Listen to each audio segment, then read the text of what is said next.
Hey, so imagine you're in third grade, right? And it's nearing the end of the school year, so of course you're just going to be doing nothing for the rest of the school year, and that's totally useless. But they put a movie on for you in your class, and they put on the damned movie you swore you'd never watch. Trolls. When Trolls came out, I absolutely hated it. Then the second one came out, and I remember being like, oh, cool. Then, when the third one was announced, I actually put on my story, who asked for Trolls 3? Me! I did. I love Trolls 3. This movie is really good, and it is a watchable movie, surprisingly. Trolls is a DreamWorks singing movie based on the toys from the 70s or something. I think it started off as a quick cash grab, but now, to me, it's like an elaborate world. How does Trolls work so well? Let's go over that.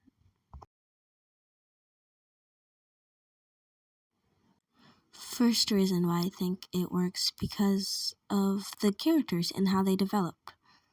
Some of the characters from the first movie to the third movie have matured very well. And I never thought I'd be saying this about a child movie, but here I am. First character that I think developed for me the most is Branch. Branch is the grumpy to poppy sunshine, and it is just the best. From the outside, Branch seems to just hate singing, but when you learn that he lost all his brothers because they left him, and then his grandma died because of his singing, he just went into a point of depression, and even through all that, he still thought of his brother Floyd and built the bunker they were planning to make together. And when he is in color, because he was in color for the first movie, but that went away after the second, I think it kind of symbolizes for when depressed people, happiness is only temporary. Branch is the most onion character I ever seen. The layers he has, I hope it's expanded on in the fourth rendition of the movie. Next is Poppy. Poppy, our awesome queen, is of course quirky and silly, but she had to learn not everything can be fixed by a hug in the first and second movie. But due to these life lessons, she became so understanding, except when it came to JD and Branch, and she is fully suited to be a queen. She's the powerful woman character that the media needs.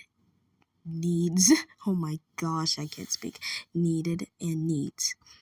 She shows you can be silly and still be ready to be serious. And I love her for that. The final character I feel like I should talk about that is developed is Cooper. Cooper, my favorite troll, is a bit wonky looking and looks like he shouldn't belong there. Because he shouldn't.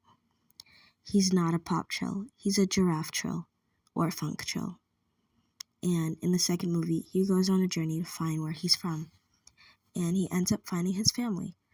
I think he symbolizes that sometimes all you need is to feel peace is your family, and you can feel belonged with them. And that's what I love about Cooper's story. And I really want to see more of him in the fourth movie, if we get a fourth movie, hopefully. Still on the topics of characters, not multiple topics, I mean topic. Oh my goodness, I need sleep. We have the villains. They are memorable and unique. If you told me to draw one of the villains from any of these movies, I could probably do it, and it would be very similar to the ones from the movies.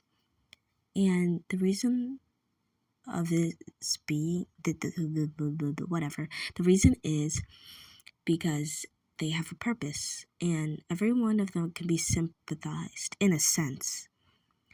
The Bergen cook, forgot her name, was only doing her job and trying to make King Gristle happy. Queen Barb wanted to rewrite history, colonizer Joe, but for some reason, I'm not sure, but I'm pretty sure she just thought if everyone was under the Rock Nation, then there would be peace and no more division between genre of trolls. I think that's reasonable-ish, but I don't know. Last, but definitely not least, are Velvet and Veneer. They are just twins who wanted the pop Hollywood fame one way or another, and stupid Crimp got in the way. If they had patience to learn how to sing, I would love seeing that outcome. But now they are in prison and probably either being asked for autograph or bullied.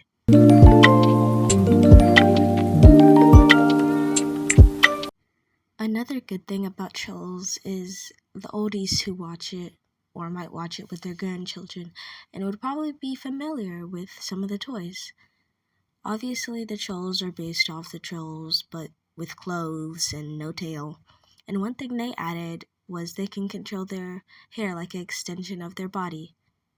Next is the Muppet People being basic hand puppets, and they look so warm to me, like a nice teacher that you have growing up. And lastly are the Betty Spaghetti People.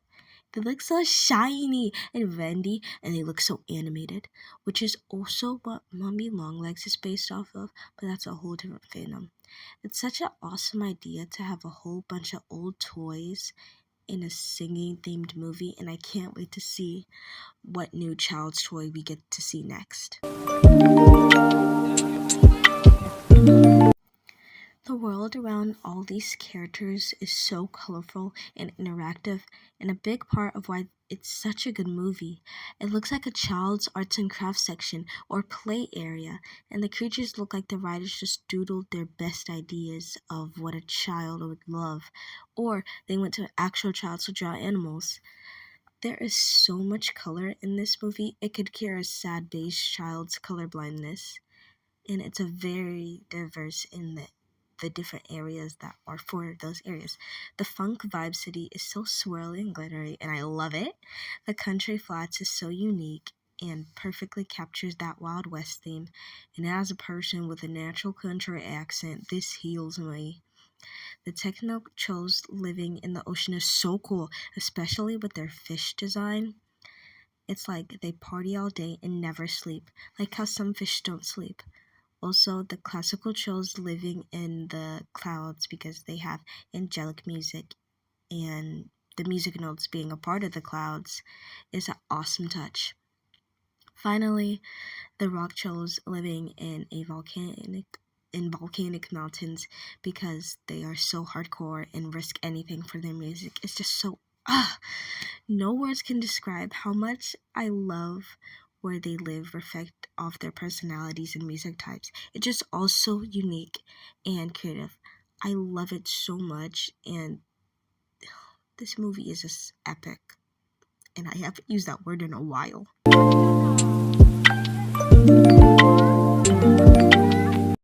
This is the end of my Trolls Yap session, and like I say in every video, I could definitely have more topics to talk about, but this is just came in my head when I was writing the script.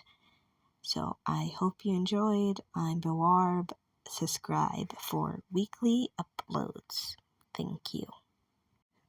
I do not own any Trolls characters, all rights reserved to DreamWorks. This is an ending. It's not like other endings, 'cause it's unique. This is an ending that you will like, so subscribe to me.